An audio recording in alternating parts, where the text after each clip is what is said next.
Hi, today in applied calculus, we're going to eventually get to the derivative, which is half of what calculus is about. So there's differential calculus, which is a way to talk about the derivative, and there's integral calculus, and we'll get to that in the last fourth or fifth or so of the class.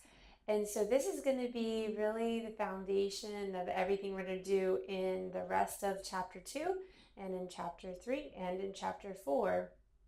We'll still be doing these derivatives. But first we need to focus in on average rate of change. And this is actually something that you have done in pre-calculus. You may have had a different name for it, but you have done it before.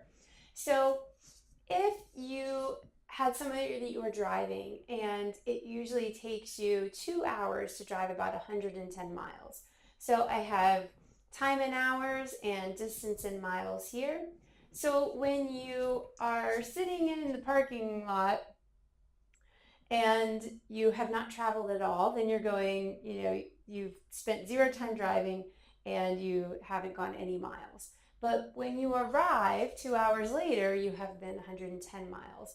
And so this is what our start and our end to our trip look like. But is it what happens in between? So if I asked you what your average speed was, which is an application here of rate of change, most of you probably very quickly can tell me that it's 55. And you may not even realize the amount of math that you're doing when you do that. So this is the ordered pair 0, 0, and this is the ordered pair 2, 110. Well, 110 minus 0, that's your ending distance and your starting distance, divided by 2 minus 0, your ending time and your starting time, is 110 over 2, or 55, where in the top we were writing quantities that had to do with the miles, the distance, and in the bottom we had time, which was in hours, and that's where miles per hour, or sometimes abbreviated miles per hour that way, comes from. So it may have seemed so easy to you that you didn't even notice, but you actually just calculated slope to do that. So the average speed, a lot of the cars track that now, so you could look for the trip and see what your average speed was for the course of that trip, then it would be 55 miles per hour. Well, what we found was the slope of this line. Now, is that what my trip actually looks like? Let's say I'm going from the DC area to the Richmond, Virginia area. I really hope that's not what my trip actually looks like, right? That might be on average the speed I went, but that would mean then when we were, in the neighborhood, we were going 55 miles per hour. And then when we got on the highways where the speed limit is anywhere from 55 up to 70, we were only going 55 miles per hour and having people honk behind us angrily. And then when we got where we were going and we were back in neighborhoods, we were going 55 miles per hour instead of 25. And that's not what the trip actually looks like. It is just on average what the trip actually looks like. So this isn't really what the trip would look like either, but in other words, it would vary. Your actual speed would vary throughout the trip, but on average, it worked out to 55. So that is average rate of change. We are eventually going to get into, for comparison purposes, instantaneous rate of change. So on average, you went 55 miles per hour, but when you look at your speedometer at one given second, on the highway, it might have said 65. In your neighborhood, it might have said 25. At that instant, that was your speed or rate of change. And so the instantaneous rate of change is what's happening at one moment. When you average all those moments together, that is your average rate of change. So first we're going to focus in on average rate of change, and we will eventually get to instantaneous rate of change. So the average rate of change, what we saw was simply the slope of the straight line between 2 points. So if we have an x1 and an x2, then f of x2 could also be called y2. And f of x1 could also be called y1, so just whether you're using the function notation or the xy notation. And it's just slope. That's what you actually did when you found 55 in that last example. So y2 minus y1 over x2 minus x1, average rate of change is just a fancy phrase for slope. So even if you've never heard that, you have definitely done slope if you're in calculus. So here's a picture to go with it. The difference is maybe before when you did slope, the line was straight. But here, our actual function might curve like the one in red here. But what we do is the 2 points we are asked about, we draw a straight line between them and then calculate the slope. So like our trip, maybe it wasn't really a straight shot, but on average, that will tell us what we need to know. And so this is the change in y's, and this is the change in x's.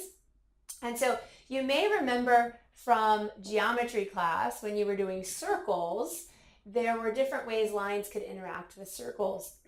And one of those was to have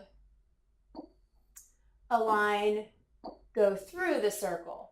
And it doesn't have to be the diameter, it could be anywhere. But if it's going to go through the circle, if it goes in, it has to go out. So it hit that circle in 2 points. And that was called the secant line.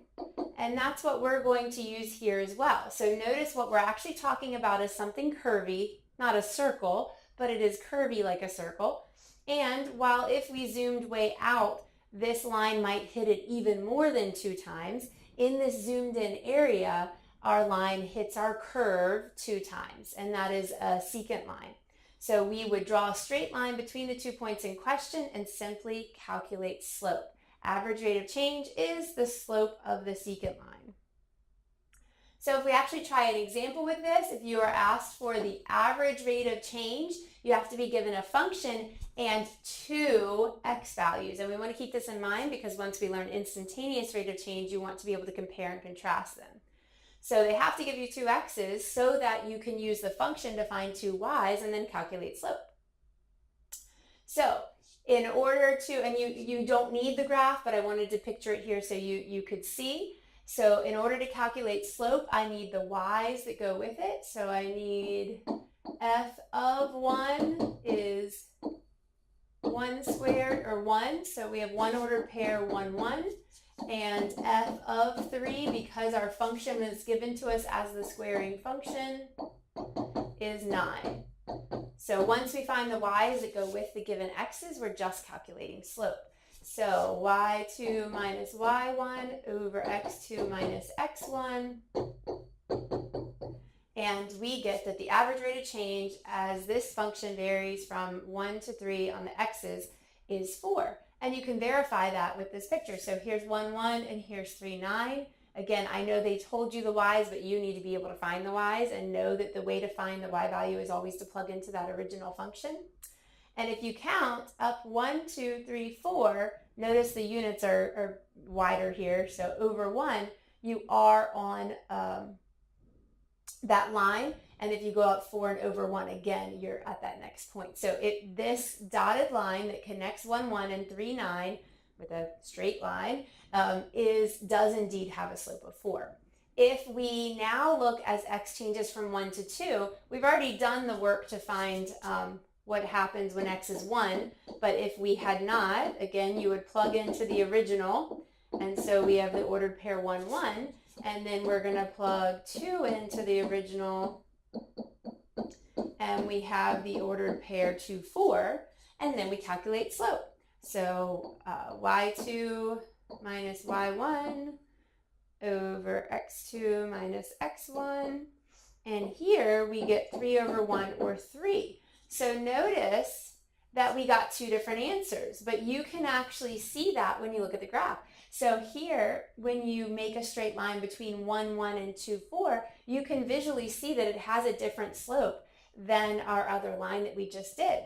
And if you count up 1, 2, 3, and over 1, you are back on that line again.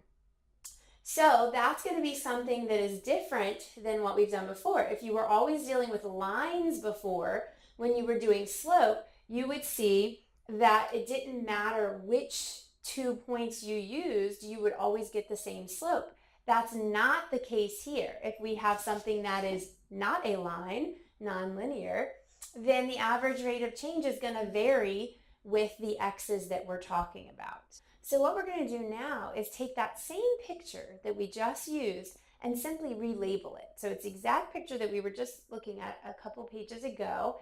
And instead of calling it x1 and x2, and therefore their y values, f of x1 and f of x2, we're just going to do some relabeling. We're not changing what our function is or any of that. So instead of using subscripts, we're going to rename things. So instead of having to say x1, let's just call that x. But then to describe how far away x2, our old name, was, then we're going to talk about h, this distance between the two of them. So if this is x, and there's a distance of h between the two, then this is the point x plus h. And therefore, when we plug in to find our y's, instead of saying f of x1, we can just say f of x because we renamed it. And over here, if we plug in this x value, it will be called f of x plus h. And that might be familiar to you from when you did in pre-calculus some practice with function notation. It was really just practice at the time. You didn't know the meaning of it. And then I had you do some review with that at the beginning of the semester as well. Well, now you're going to see that you didn't know you were playing with something that is the foundation of all of calculus. And so if we make these substitutions, again, didn't change the picture, just change the labeling. Instead of doing y2 minus y1 over x2 minus x1, or f of x2 as another way to say y2 minus f of x1, we've changed these labels. x2 is now known as x plus h, and x1 is known as just regular x, and in the bottom we have x2, which is x plus h, and x1, which is x. So when we make these substitutions, you will see that actually something could cancel, and so these x's could cancel.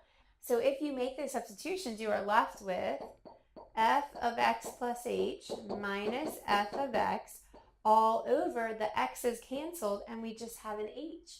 And so that is that difference quotient. So the average rate of change of f with respect to x is also called the difference quotient. Real unique name, right? It's a difference and a quotient. It has division. Okay, and so it may not have looked like slope to you, but it actually was slope because of where it came from before the x's canceled. It was an x2 minus an x1. It's just that things canceled, so it doesn't look like a difference in the bottom anymore, but it actually was. It was actually just slope. So that difference quotient is simply the slope of the line between x comma f of x and x plus h comma f of x plus h.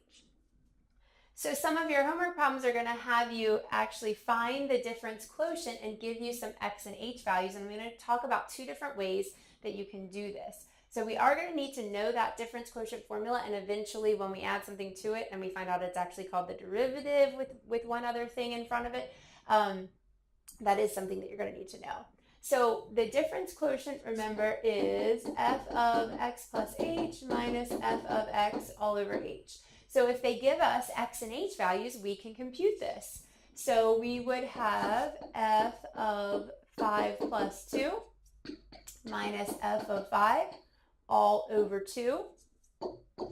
That is f of 7 minus f of 5 all over 2. Well, we have the squaring function, so that's 7 squared minus 5 squared. This is me actually plugging into the function because what is f? F is the function that squares.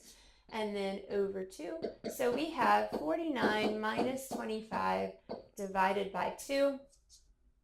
And that gives us 24 divided by 2, or 12. Okay, so something that I noticed students have trouble with is it seems like we're plugging in things multiple ways. So we are using this template for the difference quotient, and then we have to also replace those f's in the difference quotient with what our function actually is. And so once we realize that we're doing the f of x plus h minus f of x, what does that really look like for our function it depends on the function, and here it's squaring. So then we actually plug it into the function in the middle of that difference quotient template. All right, let's try it with different values. So this time it would be f of 5 plus 0.1 minus f of 5 all over 0.1. And so again, I was just plugging into f of x plus h minus f of x all over h with the x and the h they gave us. So that is 5.1. And remember, it's the squaring function, minus 5 squared all over 0.1.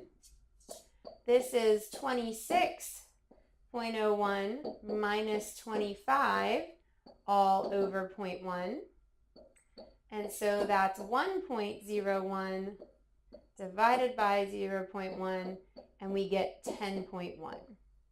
So as we saw in the last example, when we are using two different points, we are going to get different average rate of changes when the function is something that's not a line. And x squared is a parabola, right? Not a line. It's a quadratic function.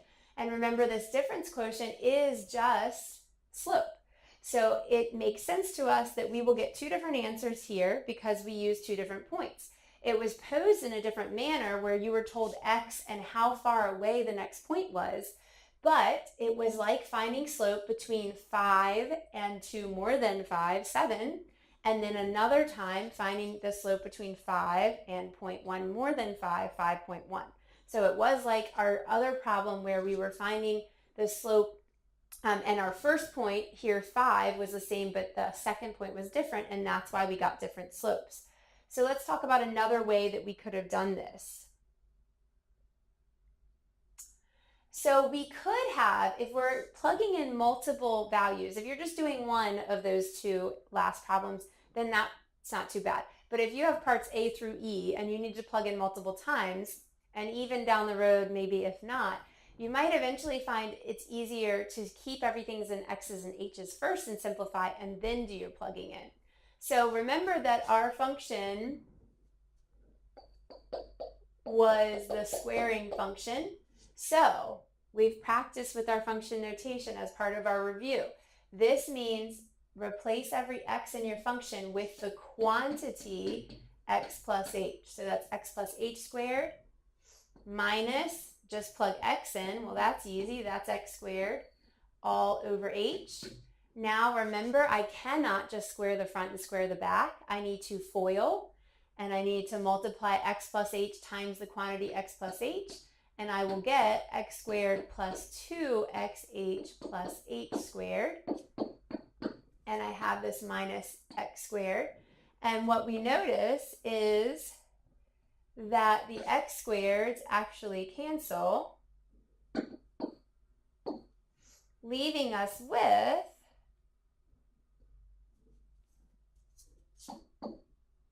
two xh plus h squared over h. And before, you were asked to do these just as practice with function notation, and it kind of seemed like, why do I keep going? Because the teacher told me so. We're going to eventually have a real reason of why you keep going. But for right now, we're doing as much algebra as we possibly can. And I notice there's an h in common that then, when factored out, and now that we're in factored form, can be canceled with the h in the bottom, and I get 2x plus h. So the difference quotient is equal to 2x plus h. Well, remember our two different parts that we had. In A, x was 5 and h was 2. In B, x was 5 and h was 0.1. What we could do is simplify first with x's and h's and then plug those numbers in at the end, and you'll notice we're going to get the same answer. So if we do 2 times our x is 5 plus our h was 2, we will get 10 plus 2 or 12. And that's what we got when we did it by plugging the numbers in first. And if we do our x is 5 and our h is 0.1, we will get 10.1. And that is also what we got. So of course you would not do both of these. I am simply showing you the two different ways that you could do it. For me personally, I end up primarily simplifying first and plugging in numbers at the end, but I will admit that it kind of varies. Like I said, if I was asked to do just one of these, I might go ahead with the numbers, but if I was asked to do multiple of them, then doing the algebra part of it with all the squaring and that kind of thing first one time, and then just doing simple plugging in at the end ends up being less work rather than doing that same algebra repeatedly for each part in there. So just your choices of how you want to do it. You would either do it as we did previously or here, not both, whichever you like. All right, so that is average rate of change. And what we found out is that you've actually been doing it before. You have found slope in the past. You probably have even worked with that difference quotient just for practice with function notation, if for no other reason, although we as the math professor knew that it was because of where you were heading. And so in our next video, we'll actually get into the truly new concept of instantaneous rate of change, which involves calculus, whereas average rate of change was just slope, which you've done since algebra class.